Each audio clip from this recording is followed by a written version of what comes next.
Previously on The Final Pitch. I think if you'll give them the rewards or incentive and the cut from them. You think that's the problem. What we're trying to do as investors, normally, what we look for is an understanding of the problem and not in love with the solution. Yeah, thank you. I'm gonna have to start communicating with them. We're all here, not just me, to support heroes like you who want to solve the post-pandemic problems. Thank you so much. We'll be more than happy to work with you as volunteers during one of your projects when you roll out to the barangays. Having worked with a lot of local communities, data management is something that's really missing, no? You just need certain tools and skills to help you to get to that level, and we have the exact program for that. Thank you very much, and we would gladly accept. Thank you very much for seeing the potential in our effort. This week, we get up close and personal with Thames International Business School President and co-founder, Joel Santos. And the next batch of entrepreneurs gear up for day 2 of the pitches. My name is John Aguilar, and I'm a serial entrepreneur based in Manila, Philippines. I've gathered a formidable cast of business and industry leaders looking to fund and support the country's post-pandemic solutions. Lee Hao Zhuang, President and CEO of leading Pan-Asian insurer, FWD Philippines. Vince Yaman, Managing Director of Globe Telecom's corporate venture builder, 917 Ventures. Joel Santos, President and co-founder of the School for Entrepreneurs and Innovators, Thames International Business School. And John Yanuschak, President and CEO of the FinTech Venture Studio and Venture Fund of the Union Bank of the Philippines, UBX. Our goal is to find and support the new breed of heroes taking on the challenges of a post-pandemic future. Many will try, but only a few will make it to the final pitch.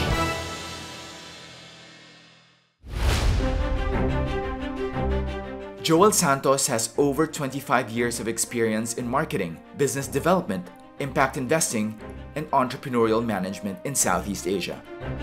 He has held various corporate positions and is now the man at the helm of the pioneering entrepreneurship and innovation business school in the Philippines, Thames International.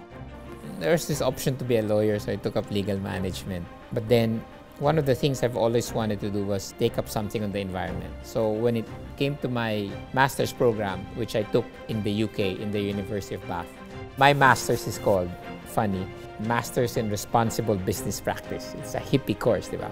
How do you use business to save the world? And I was with a bunch of other save the world type of business people, and that was really, I think, a big part of what I am today, right? How do you use business to innovate and solve the world's problems? And that's, again, part of the culture of the school. It's our focus to use what we have. Because the motto of the school is entrepreneurs for society, right? How do you use entrepreneurial traits to make a difference? And that's why, for entrepreneurs, there's always an opportunity in every crisis. So after 1 year of a pandemic, how do you now move from setback to comeback?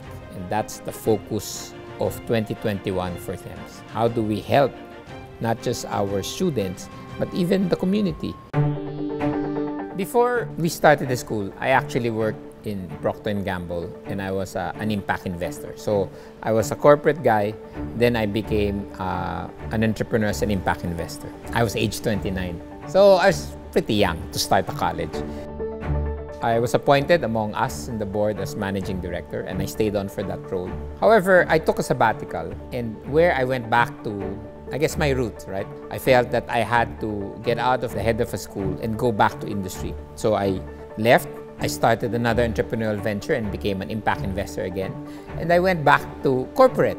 So I also worked, became CEO of a small multinational food ingredient company.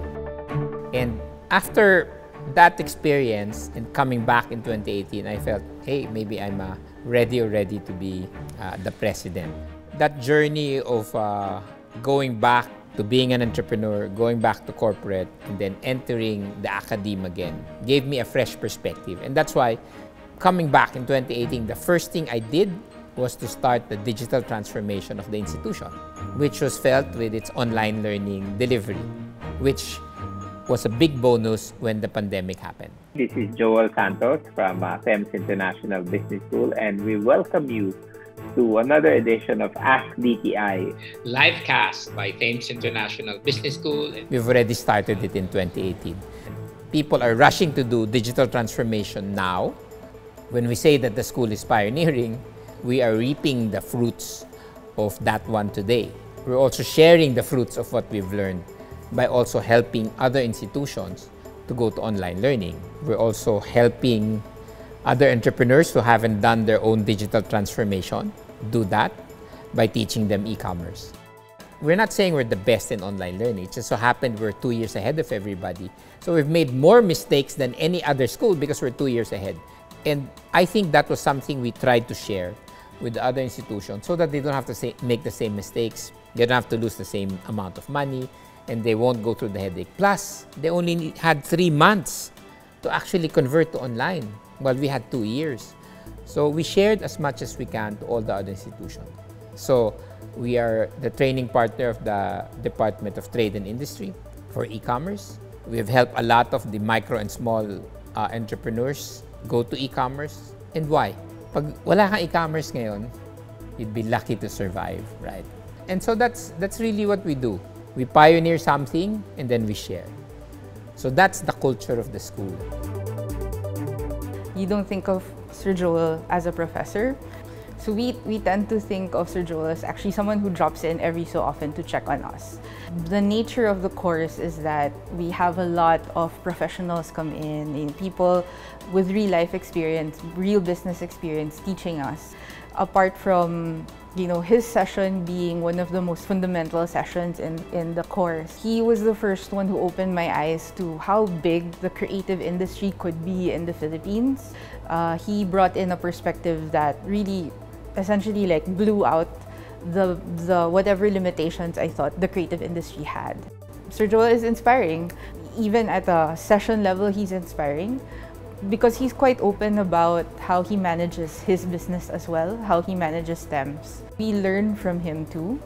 He is also a creative and a businessman.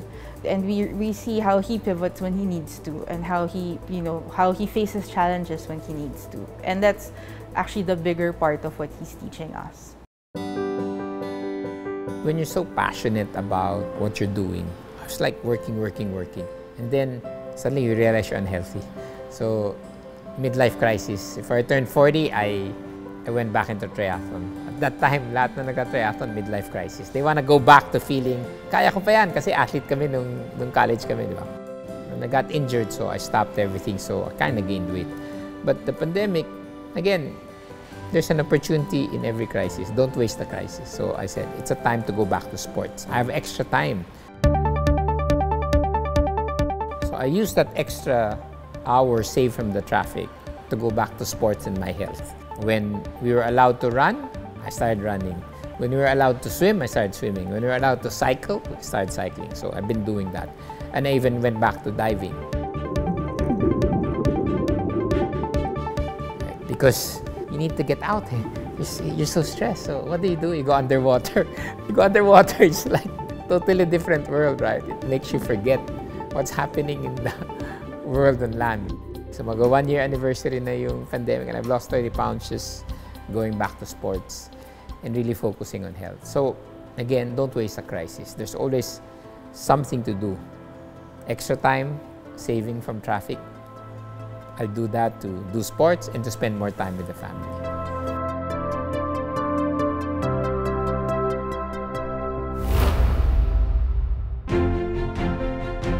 The pandemic has helped us pivot to be a much stronger and better institution. And the entrepreneurs facing the final pitch in the Heroes Edition are all people who are out there to solve a problem. So they are our community. And I'd like to help these guys make sure that they really contribute by giving them the frameworks and the support to be able to make that difference. The fact that you're still alive, first say thank you. Number two, the fact that your business is still alive means you have a great chance to become much, much bigger. You can springboard it. The fact that you're still alive and your business is still alive, you have to be grateful. That means now is your chance to make it even much bigger and more successful. You just have to learn where to pivot. For a startup, I want to congratulate you. The fact that you want to even start something in a crisis is already success in itself. And that's why we're here, diba? Those are the kinds of people we want to support. The ones who haven't given up after 1 year, who says, I'm still standing and I want to become bigger, more successful, and help more people, that's why we're here. And if you're a startup, the fact that you even want to do a startup, again, congratulations, and we want to help you move your startup to somewhere else.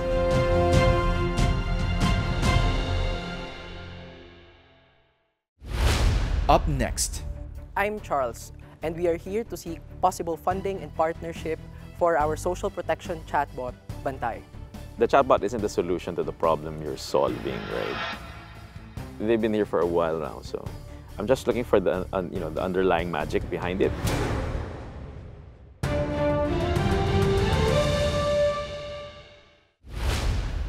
Continuing day 2 is a modern-day hero who aims to ensure good governance for his kababayans through the help of his online solution. Hi, Charles. Hi, John. So you, along with about 1,000 other people, have this great advocacy that is really geared towards the barangays. So talk to me about this. I'm currently part of a youth organization whose advocacy is good governance. So we try to provide assistance to barangays and we help them improve or teach them how to make laws, how to properly function in their offices. So those are just one of our many advocacies. Okay, you know what? I think you're out to do great things, especially now a lot of people need help. So Charles, I wish you the best of luck. Thank you.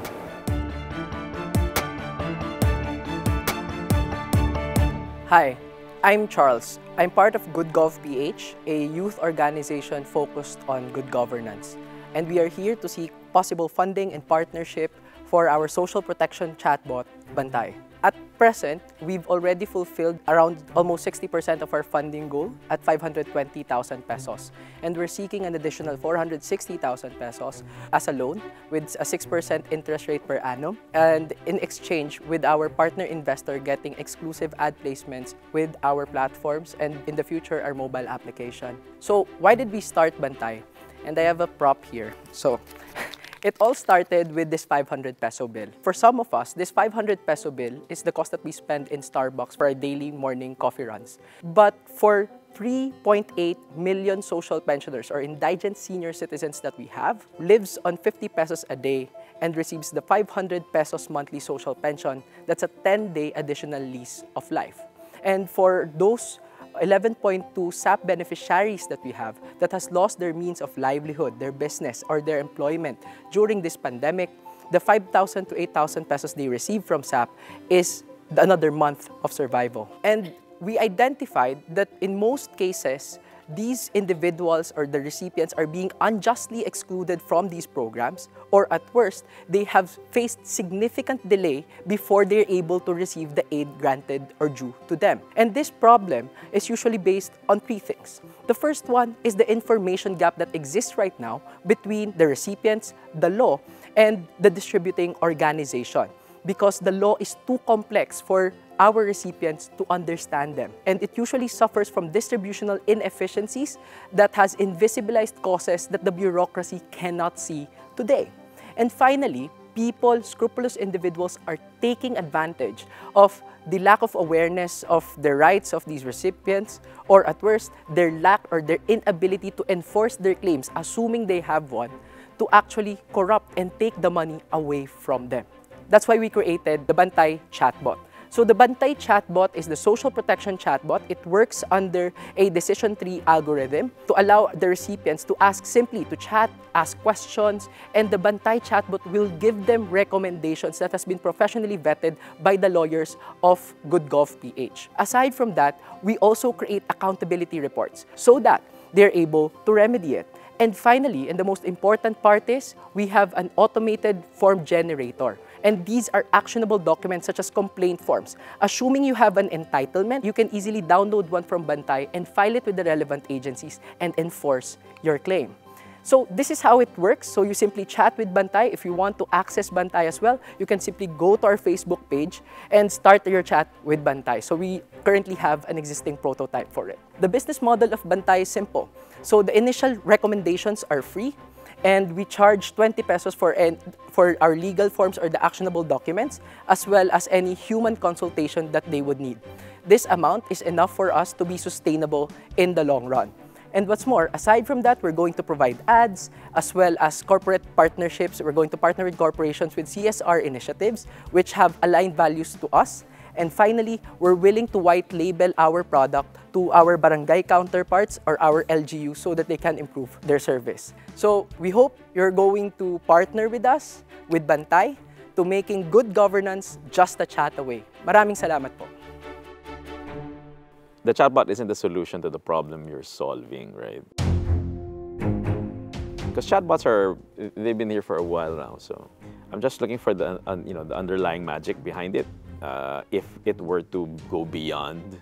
We're trying to develop right now for an algorithm or a decision tree for labor cases. Because when it comes to, for example, minimum wage employees and their entitlements under the law, it's an underserved legal market. So this thick of a book is the labor code. So what we have to do is make all of this, the whole 300 plus pages of it, into a chatbot that you can simply answer yes or no, categorical questions, and it gives you an accurate recommendation and an actionable document at the end.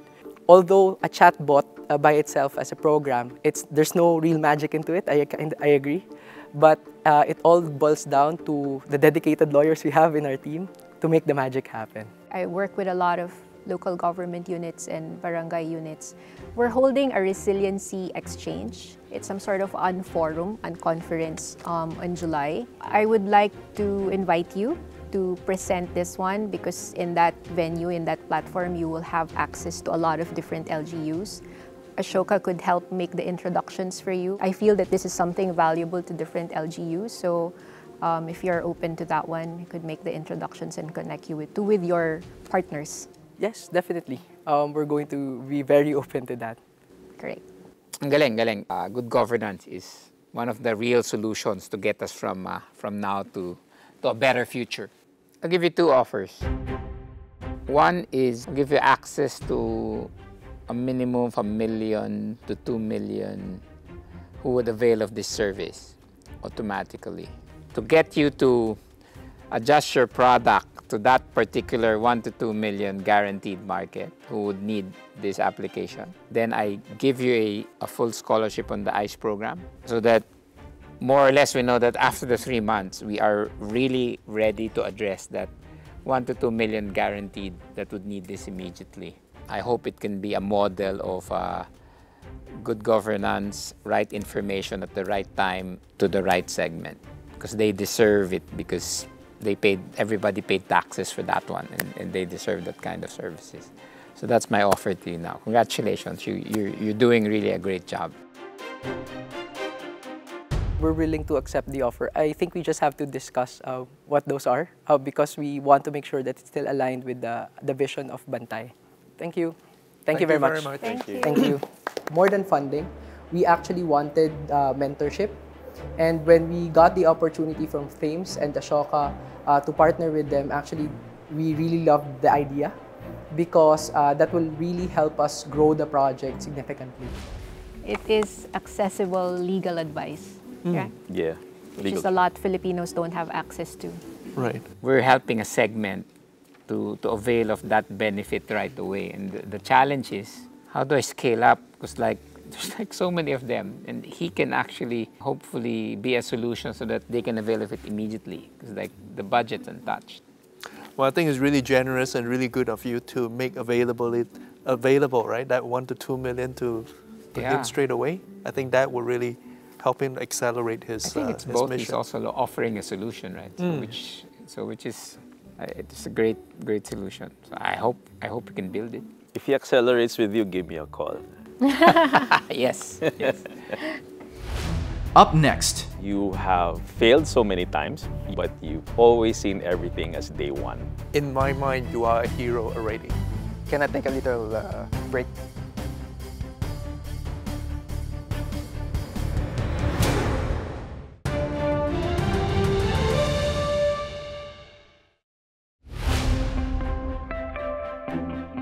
Next to pitch is an entrepreneur who has lost everything during the pandemic.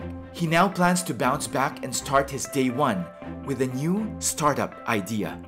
Hey Rob. Hi, John. You are pitching today an idea. Yes. It's actually a first audio sharing social networking a closed community. There are a lot of apps or communities out there. What's so different about what The you do? different about day one is offer conversation with content that will lead into collaboration. So we're building a social community app. At the same time, we provide digital learning on it. So Rob, you're onto something exciting here. You're up next. Good luck. Good day, investors. I'm Rob, founder of Day One, and I'm here today seeking for venture builder or partner where we can provide financial capital, manufactured assets, and product development team in exchange of my intellectual and human capital, plus an executive management role to lead and drive the entire team. So are you ready to be part of the future of audio technology and the real game changer when it comes to social media? Allow me to introduce to you to 3 awesome heroes during COVID-19. Baby C has 5,000 social media friends. She's an IT graduate, enjoy and love interaction, and cope up with fast-paced environment. Our next hero is Inday Kasambahay. Hardworking, skilled, and she's the breadwinner of the family. Lastly, we have Juan Negosyante. Entrepreneur for 7 years, managed to start 5 different companies. But COVID-19 hits. Baby C suffer from isolation and loneliness. Inday Kasambahay lost her job, while maybe Juan Negosyante survived this one. But according to ADB, 70.6% of MSMEs are forced to close down, and one of them is Juan Negosyante. So imagine, all of this experienced at the same time. That was my real life story. I am in debt right now, lots of payables in my shoulder. Don't know where to start and don't know what to do.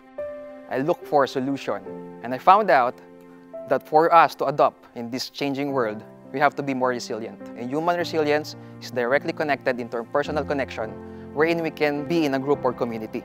We build a social community app. There's the feeling of belongingness, and you have the connection with other people, that same situation, same pain points that you suffer. But to be more resilient, you have to continue to learn. That's why we provide audio learning.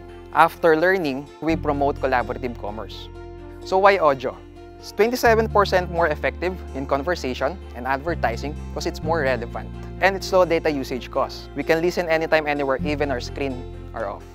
Don't worry, we're not starting from scratch. We can integrate various businesses with Day One, our first audio sharing social network in a closed community. There's just 4 easy steps to start. Sign up for free, search for community or create one, then discuss and learn together through public rooms or private rooms, and create short courses or learning for coaches and mentors, and then connect to a potential partner collaboration. Our business model is simple. We have the subscription fee for other premium features. And then we have reseller or sales commission for every transaction. We provide affiliate program and marketing for that. And the ads revenue. This is the bread and butter because it's a $1 billion industry for Cub. We use targeted ads, so we provide solution, relevant information, relevant product, relevant services that they needed. The higher conversion rate it will be. So my question for you investors, when are we going to start our Day One? And let me end this with a piece of advice. That we should start listening to a voice before we can see clearly. We always have our Day One. Can you tell us a little bit more about yourself before you reached Day One? What were you doing? Yes, sir. I'm a serial entrepreneur for 7 years. Okay. So I manage 5 different companies. That was my story. It's a brick and mortar business. But during those times, pandemic, I had no choice but to close it down. Because they're all brick and mortar. They're all brick and mortar. So this is your first, would it be fair to say, your first attempt at a predominantly pure digital execution? Actually, I'm an IT graduate, sir. Okay. I used to program and do network administration in order for me to enter into business world. Ever since I'm in this entrepreneurship world. So I'm combining technology and entrepreneurship to solve different solutions. How did you get to the name Day One? Through my experience, actually, I'm in the midst of giving up, even my life. And realize that we always have our Day One. We can always go back to our Day One, but we're not starting from scratch. And we have this kind of community. And the more we are involved in a group or community, that even amidst of different pandemic, we can adjust easily. I think it takes a lot of gut for you to stand before us, to show your vulnerability, and to tell us you want to do more. I think in my mind, you are a hero already. Right, so I'm going to cut to the chase for 2 potential areas that we can work together. We have launched a very successful platform called the FWD Affiliate Program. Using your platform or your vision how to build that, I'm offering you access to my team who is building that to have that conversation. The second thing I'm going to offer you is a chance to be our digital graduate. We look for people very much like you, have an IT background, have a passion to change the world, is not afraid to take risks, right? To come into an industry, a very traditional industry like us, but want to completely change the way people feel about insurance. So that's the 2 things that I can offer you. Thank you for that offer. How about the other answer? I'm looking at the problem that you're trying to solve, at least the foundational one is isolation. So I appreciate that this is coming from a personal experience and nobody could argue with that. You know, that's a very powerful testimony. I am looking into how you could connect this one with mental health. I do know of another organization who's looking into mental health, and I see potential of how this one could add value to that, to what they're doing. And the community that they have, as they have a vast community already, could potentially add value to you. Because I think that's the one fairly missing. So I hope to be able to connect you to that community. Okay, Rob. So at 917 Ventures, the talent is very important to us. So I want you to join us as a venture builder. Because you have failed so many times. You think you've failed so many times, but you've always seen everything as day one. You have the things that we look for in a venture builder. So we'd like you to join us. I'm going to add to that. If you join any of the 2 programs offered by my fellow judges, I'm going to give you a full scholarship on our 3 months ASEAN program on innovation and creative enterprise that goes parallel with whichever you work with.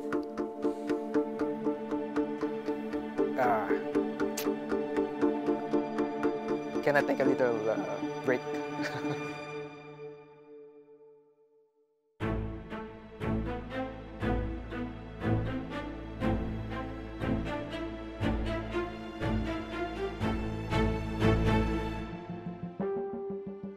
Well, thank you investors for the generous offer that you have made, and it's really difficult for me to decide right now.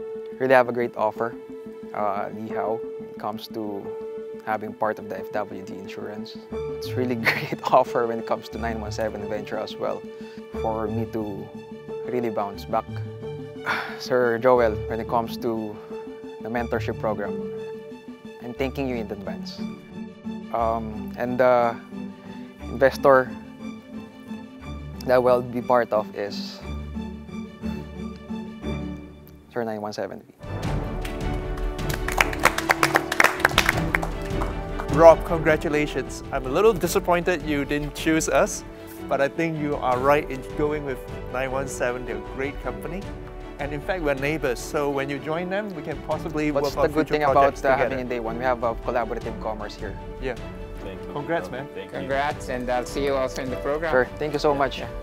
Thank you for the final pitch, for having me here and giving this opportunity to pitch, even that's only an idea.